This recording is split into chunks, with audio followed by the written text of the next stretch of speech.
Friends, यदि आप ITI करना चाहते हैं, तकनीकी क्षेत्र में अपना करियर बनाना चाहते हैं और आईटीआई के लिए रजिस्ट्रेशन करना चाहते हैं, तो आप इस वीडियो को पूरा देखें। यहाँ पे आपको स्टेप बाय स्टेप मैं बताने वाला हूँ। इसमें सबसे पहले आपको अपने सर्च बॉक्स में सर्च करना है डीएसडी पोर्टल।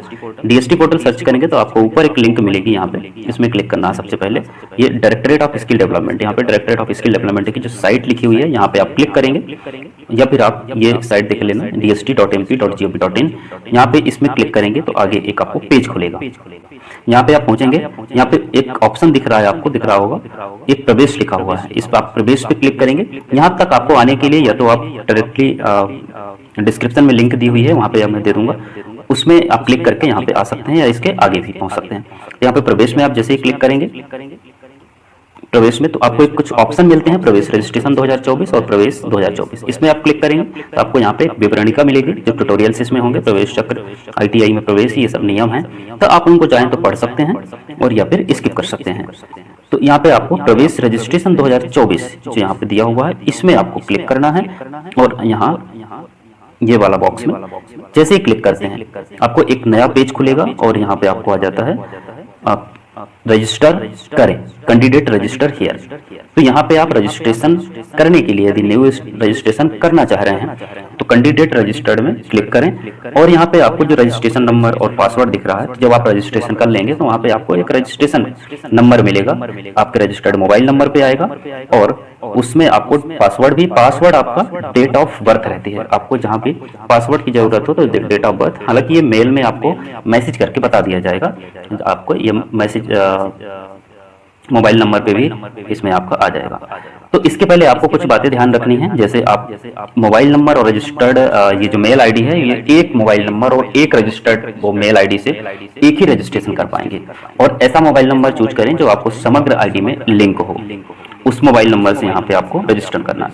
यदि आप मध्य प्रदेश के मूल निवासी हैं तो आपको सबसे पहले समग्र आईडी तैयार रखना है। समग्र आईडी में आपको काफी सारी चीजें होती हैं, जैसे आपको उसमें EKYC, सबसे पहले आपको EKYC आपको कंप्लीट करवाना है और उसमें जो भी आपकी डिटेल्स हैं, नाम, डेट ऑफ बर्थ हो गया, ये सब चीजें आपको सही सही लिखवानी है। 10वीं में जो आपके मार्कशीट पे जैसी डिटेल्स भरी हुई है, जैसे स्पेलिंग है, वैसे ही आपको सब कुछ डिटेल करवा लेनी है। इसमें आपको आगे कोई दिक्कत खड़ी नहीं होगी, आपको फॉर्म भरने में सुविधा होगी।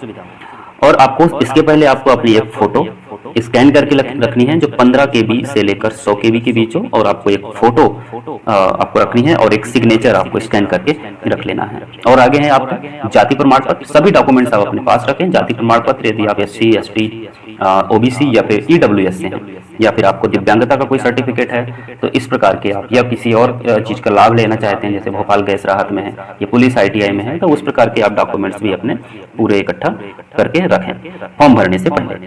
ये सब डॉक्यूमेंट्स होने के बाद आपको सीधे यहाँ पे क्लिक करना है रजिस्टर्ड करें में, कैंडिडेट रजिस्टर्ड हियर। यहाँ पे आपको एक इंस्ट्रक्शन मिलता है, इस रजिस्टर में आपको है कि वही चीज़ लिखी हुई है जो मैंने अभी आपको बताया, कि आपको पासपोर्ट साइज की स्कैन फोटो रखनी है, हस्ताक्षर रखने हैं और मार्कशीट की आपकी कॉपी रखनी है। EKYC आपको जरूर करवा लेना है समग्र पोर्टल पर, ताकि आपको फॉर्म भरने में कोई समस्या ना हो। यदि आप SC और ST OBC या EWS कैंडिडेट हैं तो आपको यहाँ पे सर्टिफिकेट आपको रख लेना है। ठीक है, यहाँ पे हम इसमें कंफर्म में या पुष्टि करें में क्लिक करेंगे तो यहाँ पे आपको एक पेज खुलेगा। इस पेज पे आपको यहाँ पे क्लिक करना है। यदि आप मध्य प्रदेश के मूल निवासी हैं, यदि आपके पास समग्र आईडी है तो आप यस क्लिक करेंगे, अन्यथा आप नो क्लिक करेंगे। यदि नो क्लिक करते हैं तो आपको यहाँ पे फॉर्म भरने के लिए एक बॉक्स खुलता है। इस बॉक्स में आपको सब कुछ यहाँ पे डिटेल्स भरनी है, जैसे कि कैंडिडेट का नाम, अपना नाम भरना है। यहाँ पे जैसे आपको इंग्लिश के कैपिटल वर्ड्स में नाम लिखेंगे तो यहाँ पे आपको हिंदी में ऑटोमेटिक नाम फिल हो जाएगा। यहाँ पे आपको फादर्स नेम भरना है, यहाँ पे आपको हिंदी में फादर्स नेम ऑटोमेटिक आ जाएगा। यदि आपका गलत है, हिंदी में स्पेलिंग कुछ गलत आ रही है, तो यहाँ पे आप क्लिक करके उसको चेंज भी कर सकते हैं। यहाँ पे आपको मदर्स नेम भरना है, मदर्स नेम आपका हिंदी में यहाँ पे कन्वर्ट हो जाएगा। और यहाँ पे आपको अपनी डेट ऑफ बर्थ, अपनी जन्मतिथि भरेंगे और यहाँ पे जन्मतिथि वैसे ही आपकी फिल हो जाएगी। और यहाँ पे आपको लास्ट में मोबाइल नंबर भरना है और नीचे आपको मेल आईडी, दो चीजें आपके डालने हैं। जैसे यहाँ पे आप मोबाइल नंबर भरते हैं, यहाँ पे आप मोबाइल नंबर भरेंगे और इसमें सेंड OTP पे क्लिक करेंगे। जैसे ही सेंड OTP पे क्लिक करेंगे, आपके मोबाइल नंबर पर एक OTP भेजा जाएगा। उस OTP को आपको यहाँ फिल करना है। यदि OTP किसी कारणवश नहीं आता है, थोड़ी देर आप वेट कर सकते हैं, वेट करने के बाद भी नहीं आता तो आप रीसेंड ओटीपी पे क्लिक किया जा सकता है। यहाँ पे आपको दोबारा एक ओटीपी प्राप्त हो जाएगा। इसके बाद से आपको मेल आईडी यहाँ पे आपकी फिल करनी है और सेंड ओटीपी पे क्लिक करेंगे। आपके मेल में, इनबॉक्स में या आपके प्रमोशंस में, उसमें बॉक्स जो रहते हैं उसमें आप चेक कर सकते हैं, वहाँ पे ओटीपी आएगा और इसको यहाँ पे फिल करना है। यदि उसमें भी ओटीपी प्राप्त नहीं होता है 5 मिनट तक तो आप इसमें रीसेंड में भी क्लिक कर सकते हैं। जैसे ओटीपी डालेंगे आप इसके बाद से सबमिट बटन पे क्लिक कर देंगे। सो इसके बाद से आपको फॉर्म रजिस्ट्रेशन के लिए अगला खुल जाएगा। और ये तो हुई बात मध्य प्रदेश के जो मूल निवासी नहीं है, यदि आप नो पर क्लिक करते हैं तो यदि आप मध्य प्रदेश के मूल निवासी हैं तो यहाँ पे आपको एस क्लिक करना है और यहाँ पे आप समग्र आईडी आपको फिल करनी है। यहाँ पे आप जैसे ही समग्र आईडी डालेंगे और जो आपको समग्र आईडी में मोबाइल नंबर लिंक होगा उसमें वो एक ओटीपी आएगा। जैसे आप वेरीफाई में क्लिक करेंगे तो एक ओटीपी भेजा जाएगा और उस ओटीपी को आपको यहाँ पे फिल करना। तो चलिए हम फिल कर लेते। यहाँ पे मैंने समग्र आईडी फिल कर ली है और इसमें आप समग्र आईडी, वेरीफाई समग्र आईडी में जैसे ही क्लिक करेंगे जिस भी जो रजिस्टर्ड मोबाइल नंबर है समग्र आईडी में रजिस्टर्ड होगा उसमें एक ओटीपी जाएगा। जैसे क्लिक करते हैं तो उसके पहले आपको बताया जाएगा लास्ट की जो 4 डिजिट है यहाँ पे शो होंगे। अपना मोबाइल नंबर चेक कर लीजिए, यहाँ पे ओके करेंगे ओटीपी पहुंच जाएगा। उस ओटीपी को आपको यहाँ पे फिल करना है और इसके बाद से वेरीफाई ओटीपी में क्लिक करना है। इसके बाद आपको आगे की प्रोसेस मिलती है। यहाँ पे आपको जो डिटेल्स हैं आपकी जो समग्र आईडी में है, समग्र आईडी में आप सब कुछ अपना चेक करके ही रखें। पूरी डिटेल्स जो सही है पूरा 10वीं मार्कशीट, हाई स्कूल मार्कशीट के अनुसार ही भरें। यहाँ पे आपको आपका नाम मिलेगा, कैंडिडेट नेम मिलेगा इंग्लिश में और यहाँ पे आपको हिंदी में मिलेगा। और यहाँ पे आपको फादर्स नेम मिलेगा, यहाँ पे फादर्स नेम हिंदी में, यहाँ इंग्लिश में मदर्स नेम हिंदी में। यदि आपको कुछ इंग्लिश में तो सही है लेकिन स्पेलिंग हिंदी में गलत आती है तो यहाँ पे क्लिक करके आप उसको करेक्शन भी कर सकते हैं। यहाँ पे आपको डेट ऑफ बर्थ और यहाँ पे डेट ऑफ बर्थ ये सब आपको समग्र आईडी से ऑटोमेटिक उठा ली जाएगी। इसके बाद से आपको मेल आईडी और मोबाइल नंबर भी वेरीफाई करना है। यहाँ पे आपको अपनी मेल आईडी फिल करना है और उस मेल आईडी में जैसे फिल करने के बाद सेंड ओटीपी में क्लिक करेंगे तो जो भी मेल आईडी है आपके मेल आईडी के इनबॉक्स में या प्रमोशन में ये उसमें एक ओटीपी आएगा। उस ओटीपी को यहाँ फिल करना है और यदि ओटीपी नहीं आता है कुछ समय तक तो यहाँ पे आप पुनः रीसेंड ओटीपी पे क्लिक कर सकते हैं। इसमें क्लिक करने के बाद आपको नीचे मोबाइल नंबर भी वेरीफाई करना पड़ेगा, वैसे पहले ही हो चुका है। सेव पर क्लिक करना है, आपको ऐसा एक ऑप्शन मिलेगा कंफर्म, पुष्टि करें। अब इस पुष्टि करें में आप क्लिक करेंगे, इसके बाद से आपको ऐसा पेज खुलेगा। यहाँ पे आपको एक डैशबोर्ड मिलता है। यहाँ पे आप ध्यान से देखेंगे ये डैशबोर्ड लिखा हुआ है और यहाँ पे लिखा हुआ है पंजीकरण रजिस्ट्रेशन। यहाँ पे इतनी आपको डिटेल भरनी है, फिर क्वालिफिकेशन से संबंधित फोटो अपलोड करना है, शुल्क भरना है आपको 15 रुपए का और फिर फॉर्म अपलोड करना या प्रिंट करके रख लेना। शैक्षणिक योग्यता और आपको फोटो, इसको मैं बताता हूँ। फोटो और सिग्नेचर पहले से आपने स्कैन करके रख लिए होंगे। यहाँ पे आप चेक कर लीजिए आपका रजिस्ट्रेशन नंबर जनरेट हो चुका है। यहाँ पे आपको फादर्स नेम लिखा है, डेट ऑफ बर्थ, उपश्रेणी अभी भरी नहीं है, मूल निवासी जिले का नाम भी लिखा हुआ है। ये सब आपको यहाँ पे ये पूरी बेसिक डिटेल है, आप अपनी पूरी चेक कर लीजिए। यदि कहीं भी कोई गलत है तो अभी आप चेंज कर सकते हैं। इसके बाद से आपको कंप्लीट रजिस्ट्रेशन पर क्लिक करना है और यहाँ पे अगला फॉर्म खुलेगा। ये आपको बेसिक सब कुछ है। यहाँ पे आपको क्या करना है अब कि मूल निवासी जिले का नाम अपना जो आपका मूल निवासी जिला है उसमें आपको चूज करना है, आपका धर्म भरना है, रिलीजियस आप किस कैटेगरी किस धर्म से हैं, आप आईटीआई में किस आधार पर एडमिशन लेना चाहते हैं। आपके बेस क्वालिफिकेशन होगी 8th क्लास, हाई स्कूल 10वीं क्लास, 12वीं क्लास। यदि आप 8वीं से चाहते हैं प्रवेश लेना चाहते हैं तो आप यहाँ पे 8th क्लास चूज कर सकते हैं या 10वीं या 12वीं जो भी आपको। यदि आप 8वीं क्लास चूज करते हैं तो आपको जितनी भी ट्रेड्स है मध्य प्रदेश में सभी आपको मिल जाएंगी। यदि 10वीं से भर रहे हैं तो जो 8वीं वाली ट्रेड्स जैसे कारपेंटर है ये ट्रेड्स आपको नहीं मिल पाएंगे।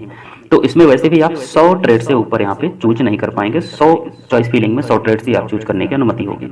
यहाँ पे आपको अधिकतम शैक्षणिक योग्यता चूज करनी है। जैसे हो सकता है किसी ने आपने 10वीं बेस से फॉर्म भर रहे हैं और आपने 12वीं भी किया हुआ है या किसी ने ग्रेजुएशन किया है, कोई डिप्लोमा किया है, तो ये आप इसमें यहाँ पे चाहें तो भर सकते हैं। यहाँ पे जो स्टार लगी चीजें हैं, जो स्टार लगा हुआ है वो आपको बॉक्स सबको फिल करना है, बाकी आप छोड़ सकते हैं। यहाँ पे आपको बेसिक चीजें हैं, आप अच्छे से इनको एक बार पढ़िए और यहाँ पे सब कुछ भरना है। जैसे आपको शैक्षणिक योग्यता होगी, आधार कार्ड हो गया, समग्र आईडी हो गई, अपने मूल जिले का नाम हो गया, लिंग, मोबाइल नंबर। यहाँ पे स्टार नहीं लगा, यहाँ पे एक अन्य मोबाइल नंबर मांग रहा, जरूरी नहीं है इसको भरना, चाहे तो आप भर सकते हैं। यहाँ पे कैटेगरी है। अब यहाँ पे ईडब्ल्यूएस से है तो आप ईडब्ल्यूएस भरिए। तो ईडब्ल्यूएस से जैसे भरते हैं तो आपको सर्टिफिकेट नंबर देना होगा। यदि आप एससी हैं, एसटी हैं, ओबीसी हैं, जो भी हैं तो आप अपना रजिस्ट्रेशन नंबर भरकर और यहाँ पे एक नहीं लेगा, नीचे थोड़ा सा स्क्रॉल करेंगे तो यहाँ पे आएगा जैसे रजिस्ट्रेशन नंबर फिल कर देते हैं तो वेरीफाई सर्टिफिकेट का ऑप्शन आता है। यहाँ क्लिक करेंगे तो आपका वेरीफाई हो जाएगा और उसी हिसाब से आपको जहाँ से जिस जिले से जारी हुआ है उस जिले का यहाँ पे नाम चूज करना है, ऑप्शन आईडी आपको भरनी है। और यहाँ पे बेसिक डिटेल्स हैं वही चीज़ें, आपको यदि दिव्यांग है तो दिव्यांग भर सकते हैं, या अन्यथा नो भर सकते हैं। यहाँ पे पूरी डिटेल्स भर के और थोड़ा सा नीचे आप स्क्रॉल करते हैं इसमें, तो यहाँ पे आपको एक चीज़ और मिलती है, एड्रेस। आपको अपना एड्रेस भरना है। आपको दो एड्रेस है यहाँ पे, एक तो प्रेजेंट जहाँ पे आप अभी रह रहे हैं वर्तमान में, और एक है आपका परमानेंट एड्रेस, स्थायी पता। स्थायी पता वो होता है जहाँ आपका घर है, जहाँ आपका स्थायी है, जहाँ से आधार कार्ड पूरे डॉक्यूमेंट्स बने, तो वहाँ का आप यदि आप का हाउस नंबर है, घर क्रमांक, फ्लैट या सेक्टर, स्ट्रीट कुछ भी, तो वो भर सकते हैं। और यहाँ पे आपको दूसरी लाइन में टाउन एरिया भर सकते हैं। यदि आप किसी गांव से हैं, बिलोंग करते हैं, गांव में रहते हैं, तो आप अपना गांव का नाम, विलेज, और यहाँ पे आपको राज्य चूज करना है मध्य प्रदेश, फिर अपने जिले का नाम, तहसील, विकासखंड, ग्राम पंचायत, विधानसभा, पिन कोड, ये सब आपको बेसिक भर देना। यदि आप कहीं बाहर रहते हैं किराए से, तो वहाँ का एड्रेस भी चाहे तो भर सकते हैं। यदि आपके दोनों एड्रेस सेम है, आपका स्थायी पता और जहाँ आप रहते हैं, तो वहाँ के लिए आपको करना है, यहाँ पे आप देखेंगे ऊपर तो एक बॉक्स है, यहाँ पे आपको सेम एड्रेस में क्लिक करेंगे, इस बॉक्स पे यहाँ पे आपको मिल जाएगा, दोनों में सेम एड्रेस भर जाएगा ऑटोमेटिक। इसके बाद से आपको सेव पर क्लिक करना है, फिर यहाँ पे ऐसा एक बॉक्स खुलेगा। अब यहाँ पे आपको रजिस्ट्रेशन की प्रक्रिया पूरी हो चुकी है। अब आपको इसमें क्लिक करना है, एजुकेशन क्वालिफिकेशन, शैक्षणिक योग्यता पे क्लिक करना है। जैसे इसमें क्लिक करते हैं तो आपको एक इस प्रकार की एक टेबल मिलेगी, और इसमें आपने भर चुके हैं किस बेस से, मैंने 10वीं बेस भरा है। यहाँ पे उच्च शैक्षणिक योग्यता ग्रेजुएशन है तो ग्रेजुएशन, यदि 10वीं के पास है तो सिर्फ 10वीं भर सकते हैं। अब यहाँ पे ध्यान से देखना है कि आपको कुछ चीजें लिखी हुई हैं, इनको आपको समझना है। ये पहला है एजुकेशन, शिक्षा, आप किस क्लास के लिए भर रहे हैं, 8, 10, 12, ग्रेजुएशन, डिप्लोमा किसी के। फिर इसके बाद से आपको मान लीजिए मैं 10वीं बेस से भर रहा हूँ, तो आपकी 10th है। बोर्ड आपको चूज करना है, आप MP बोर्ड से 10वीं किया है, ICS से किया है, या ICE से किया, या फिर CBSE बोर्ड से, जो भी आपका बोर्ड है यहाँ पे बोर्ड भरना है। इसके बाद से आएगा आपका अनुक्रमांक, रोल नंबर यहाँ पे फिल करना है। फिर इसके बाद पासिंग ईयर, आप किस वर्ष पास हुए हैं 10वीं क्लास में, 2024, 22, 20, जब भी आप पास आउट हैं यहाँ पे पास आउट भर सकते हैं, चूज करना है आपको। फिर आपको भरना है नंबर सिस्टम, अंक प्रणाली, ये क्या होती है। यदि आपकी परसेंटेज है तो परसेंट यहाँ चूज कीजिए, यदि आपका ग्रेडिंग सिस्टम है तो ग्रेडिंग सिस्टम, ग्रेड, यदि आप CGPA है आपका तो CGPA यहाँ पे चूज कर लीजिए। जैसे ही आप CGPA या ग्रेड चूज करते हैं तो ये वाला बॉक्स आपका खुल जाता है, और यहाँ पे आपको फिल कर देना है। यदि आप परसेंटेज भरते हैं, अब यहाँ पे आपको दो चीजें और है, मार्क्स ऑब्टेंड, प्राप्तांक, और यहाँ पे है मैक्सिमम मार्क्स यानी पूर्णांक। मैक्सिमम मार्क्स वो होते हैं जो आपका पूर्णांक होता है, जो जितने नंबर की परीक्षा हुई है। मान लीजिए आप 600 नंबर की परीक्षा हुई है और उसमें से आपको 500 अंक मिला है, तो आप 600 नंबर को यहाँ भरेंगे और 500 नंबर को यहाँ भरेंगे। जैसे ही आप भर देते हैं ऑटोमेटिक आपकी परसेंटेज यहाँ पे शो हो जाएगी, इतनी परसेंट। आप 10वीं जितने भी डिटेल्स हैं आपको, जितना क्वालिफिकेशन है, यदि आप 10वीं से भरना चाहते हैं सिर्फ 10th ही भरे, 12th, डिप्लोमा, ग्रेजुएशन को छोड़ सकते हैं। इसके बाद से आपको सिंपल सेव पर क्लिक करना है। जैसे ही सेव पर करेंगे तो फिर से वही आपको एक बॉक्स खुलता है, ये आपको जहाँ पंजीकरण सब कुछ है। अब आपको नीचे एक बॉक्स ये दिख रहा है पॉपअप, यहाँ पे अपलोड इमेज का, यहाँ पे आपको इमेज अपलोड करनी है। और इमेज पे जैसे करते हैं तो इस प्रकार से आपको एक बॉक्स मिलेगा यहाँ पे। अब इसको थोड़ा सा ध्यान देना है, आपको इमेज बनानी है, एक रंगीन फोटो आपके पास होनी चाहिए जिसका बैकग्राउंड व्हाइट हो, और आपका फाइल का साइज होना चाहिए 15 KB से कम नहीं होना चाहिए, और 100 KB से ऊपर नहीं होना चाहिए। यानी कि 15 KB और 100 KB के बीच का आपको एक इमेज होनी चाहिए।